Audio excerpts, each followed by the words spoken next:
Subscribe now and press the bell icon. Never miss an update. जेल में गिरीश और मयंक का रोज का नजारा यही होता था। रोज झगड़ा, रोज एक दूसरे को जो मुंह में आए वो कह देना, और वो भी इस हद तक कि दूसरे कैदी अपने कान बंद कर ले। पहले दिन तो दोनों एक ही सेल में थे, लेकिन उस पहली रात के बाद से ही दोनों को अलग कर दिया गया। आज 28 दिन हो चुके थे दोनों को इस जेल में। गिरीश को बेल मिल गई थी। अपना सारा सामान लेकर गिरीश ने जाने से पहले एक बार मयंक से मिलने की ख्वाहिश जताई। आमने सामने बैठ के दोनों की बात होनी थी। गिरीश ने बहुत ही शांत तरीके से मयंक को समझाते हुए कहा, तू टेंशन मत ले, जो हुआ सो हुआ। मैं अब बाहर जाके तुझे जल्द से जल्द यहां से निकलवा लूंगा। झुकी हुई नजरें उठा के मयंक ने गिरीश को ऊपर से नीचे तक घूरा और फिर कहा, तू मुझे निकलवाएगा यहां से? तू खुद जिंदा रह ले, वही बहुत है। ज्यादा दिन बचने वाला नहीं है तू। गिरीश ने कुछ नहीं बोला। वहां से चुपचाप निकलना ही उसने बेहतर समझा। बाहर निकल के देखा कि गिरीश की बीवी स्मिता बाहर गाड़ी लिए उसका इंतजार कर रही थी। गिरीश रास्ते में जाते हुए पीछे से एक बस आ रही थी और बार बार हॉर्न दिए जा रही थी। गिरीश ने गाड़ी थोड़ी धीमी करके साइड में लेके उस बस को पास दे दिया, लेकिन वो बस अपनी रफ्तार कम करके पीछे पीछे ही आती रही। बस अब पीछे तो आ रही थी, लेकिन हॉर्न नहीं दे रही थी। गिरीश शांति से गाड़ी चलाए जा रहा था। सामने कुछ आगे एक ढाबा दिखाई दिया तो सोचा वहां रुककर कुछ खा लिया जाए। गिरीश और स्मिता उतरे, खाना ऑर्डर किया और इंतजार करने लगे। रह रह के गिरीश का ध्यान बार बार एक आदमी पे जा रहा था जो कि उसे लगातार घोरे जा रहा था। स्मिता साथ में थी, इसलिए गिरीश ने ना कुछ बोला ना ही कुछ किया, सिर्फ उस इंसान को नजरअंदाज करता गया। दोनों का खाना पीना हुआ तो उठ के वापस गाड़ी में बैठे और जैसे ही घर की ओर चलने को हुए तो गिरीश ने रियर व्यू मिरर में देखा जो बस उसकी गाड़ी के पीछे पीछे अभी तक आ रही थी। वो आदमी उसी बस में उठा। इधर गिरीश की कार स्टार्ट हुई, उधर उसकी बस। कार आगे बढ़ी तो बस भी आगे बढ़ी और गिरीश के कार को आगे बढ़ाते ही बस भी पीछे पीछे आने लगी। और एक बार फिर लगातार वो बस ड्राइवर हॉर्न बजाता रहा।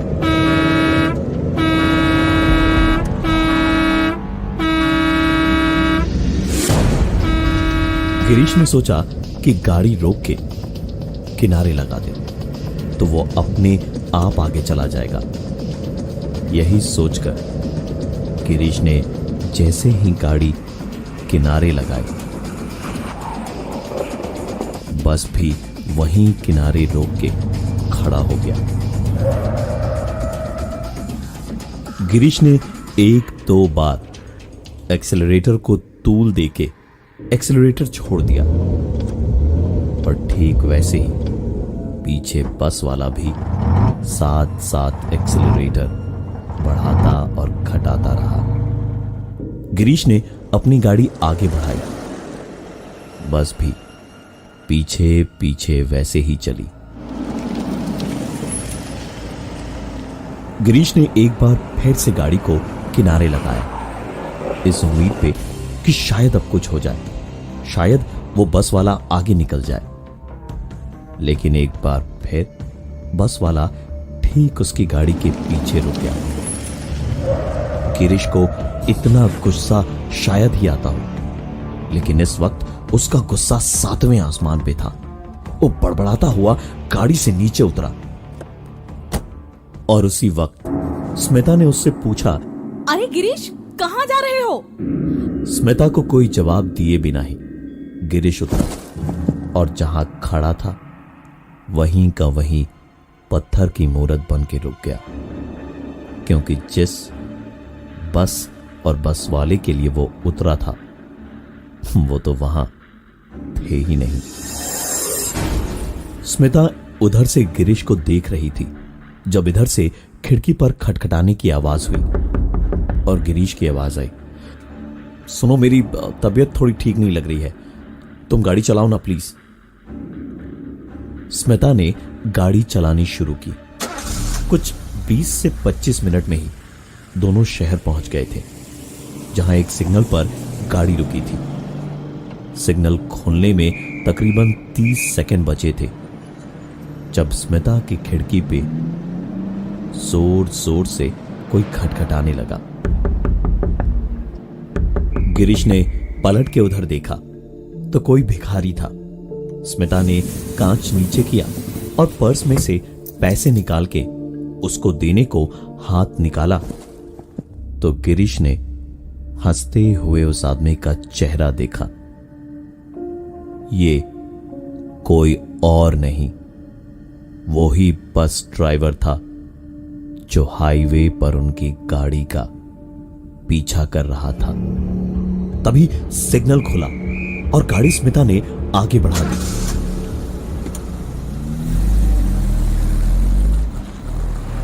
घर पहुंच के थकान इतनी थी कि जल्दी ही दोनों सो गए।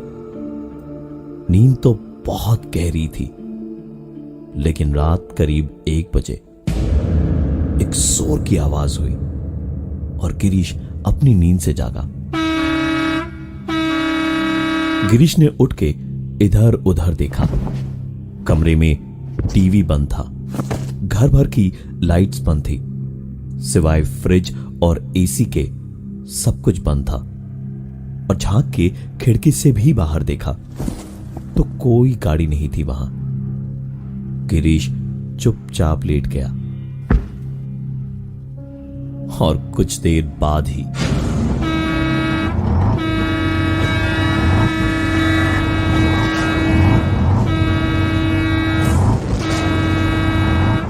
रात भर गिरीश करवटें बदलता रहा, क्योंकि रात भर उसे वही आवाजें सुनाई दे रही थी।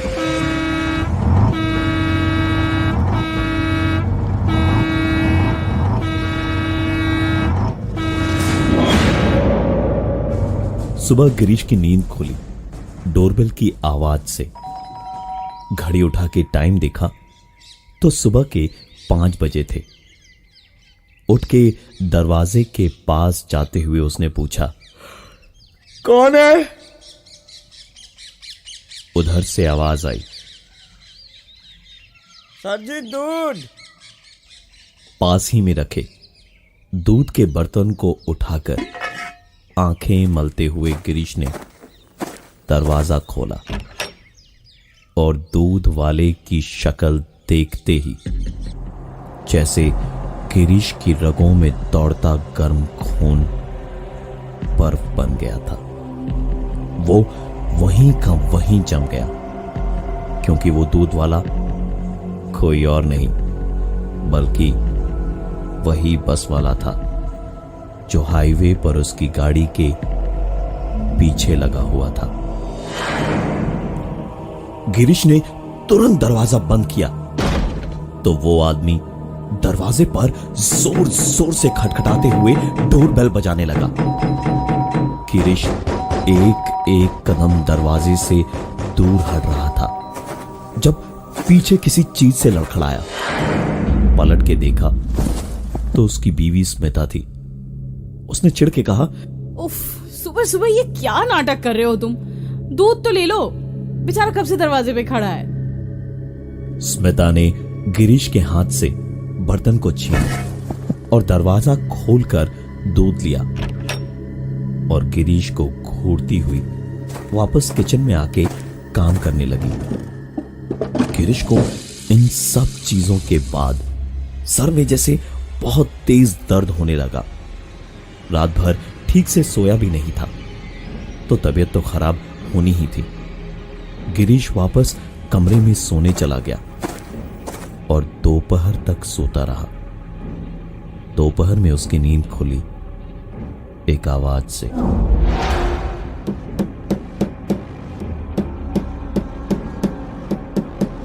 गिरीश नींद से उठा और उस आती हुई आवाज को ध्यान से सुनने लगा।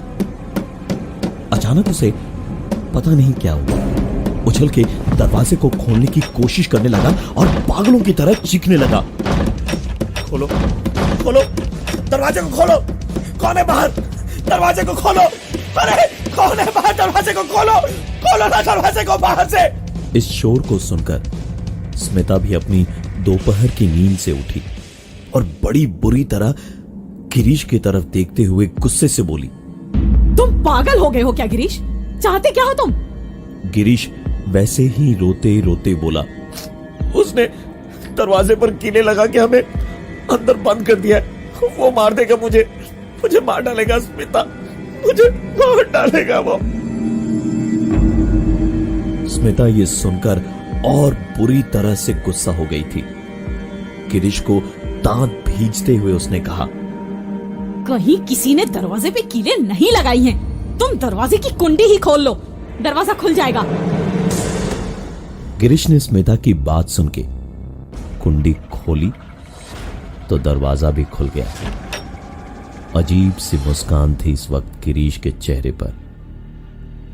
गिरीश अपने साथ हो रही इन सारी घटनाओं से बहुत परेशान था और उसके दिमाग में एक ही बात चल रही थी जो जेल से निकलते वक्त मयंक ने उससे कही थी, तू मुझे निकलवाएगा यहां से, तू खुद जिंदा रह ले, वही बहुत है, ज्यादा दिन बचने वाला नहीं है तू।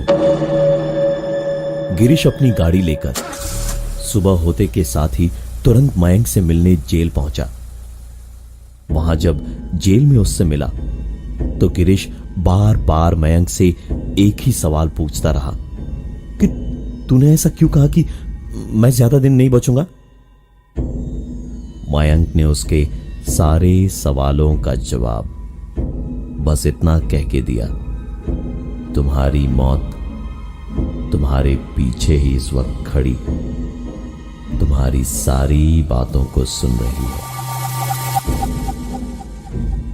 गिरीश ने पलट के देखा तो वहां कोई नहीं था सिवाय एक अजीब से सन्नाटे के। मयंक को 2-4 गालियां देता हुआ गिरीश वहां से तुरंत निकला और जेल से निकलकर मेन रोड पर आया ही था कि एक दूर से आती गाड़ी की आवाज उसे सुनाई दी। गिरीश पलट के देखे, उससे पहले ही वो बस उसे कुचलते हुए निकल गई।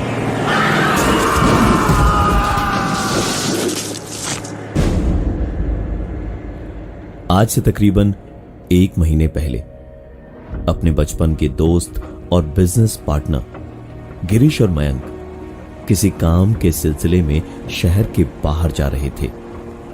रास्ते में रात को गाड़ी चलाते वक्त गिरीश को एक तो झपकी आई तो मयंक ने गाड़ी ड्राइव करनी शुरू की। कुछ आगे गए ही थे कि एक पुलिस जीप ने उनकी गाड़ी को ओवरटेक करके उन्हें बीच सड़क में रोककर पूछताछ शुरू की। पुलिस का कहना था कि तकरीबन 8 किलोमीटर पहले उनकी गाड़ी से एक एक्सीडेंट हुआ था। तो मयंक ने बताया कि वो पिछले 4 किलोमीटर से गाड़ी चला रहा है। 8 किलोमीटर पहले तो गिरीश गाड़ी चला रहा था, जबकि गिरीश ने साफ साफ मना कर दिया था और उसने कहा कि गाड़ी तो शुरू से मयंक ही चला रहा है। गिरीश के गलत बयान के कारण मयंक को ज्यादा सजा हुई और गिरीश 28 दिनों के अंदर ही रिहा हो गया। इन 28 दिनों तक मयंक को जेल के अंदर एक शख्स अक्सर दिखाई देता और अपने आप ही पलक झपकते वो इंसान गायब हो जाता था। मयंक को अक्सर रात अपने सपने में वही इंसान दिखाई देता जो शायद मयंक से कुछ कहना चाहता था। ऐसे ही अपने एक सपने में मयंक ने उससे पूछा, कौन हो तुम? क्यों मुझे परेशान कर रहे हो इस तरह? तो उस इंसान ने मयंक को बस इतना सा जवाब दिया कि तुम बेकसूर हो और कसूरवार को सजा जरूर मिलेगी। नींद की झपकी लेते लेते गाड़ी चलाते वक्त कब वो एक्सीडेंट हुआ उसकी जानकारी ना तो गिरीश को थी और ना ही मयंक की। हालांकि गिरीश को एक झटका जरूर लगा था गाड़ी चलाते वक्त, लेकिन उसने पलट कर देखना मुनासिब नहीं समझा था और उसकी यही गलती उसकी जान ले बैठी। अगली बार छोटी से छोटी चीज को भी इग्नोर ना करें, क्योंकि वो छोटी चीज कब एक बहुत बड़ा रूप ले लेगी आपको पता भी नहीं चल पाएगा।